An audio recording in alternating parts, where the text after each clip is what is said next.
Falling behind once more. Oh, they've equalised! Sydney Lopez Cabral!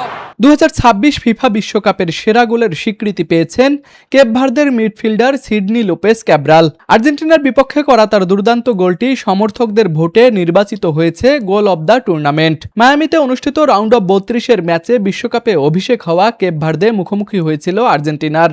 ম্যাচের অতিরিক্ত সময়ে দূরপাল্লার অসাধারণ বাঁকানো শটে গোল করে 2-2 সমতা ফেরান ক্যাব্রাল। যদিও শেষ পর্যন্ত 3-2 ব্যবধানে ম্যাচটি জিতে নেয় আর্জেন্টিনা, তবুও ক্যাব্রালের সেই অনবদ্য গোল বিশ্বজুড়ে ফুটবল প্রেমীদের মুগ্ধ করে। ফিফা জানিয়েছে, বিশ্বের বিভিন্ন দেশের সমর্থকদের ভোটে সবচেয়ে বেশি সমর্থন পেয়েছে এই গোলটি। এর আগে রাউন্ড অফ 32 পর্বের ভোটেও সেরা হয়েছিল ক্যাব্রালের এই প্রচেষ্টা। পরে চূড়ান্ত ভোটেও শীর্ষে থেকে তিনি জিতে নেন পুরো টুর্নামেন্টের সেরা গোলের পুরস্কার। অভিষেক বিশ্বকাপেই এমন স্বীকৃতি পাওয়ায় কেপ ভার্দের ফুটবল ইতিহাসে যোগ হলো নতুন এক গৌরবময় অধ্যায়। Sports desk, RC TV.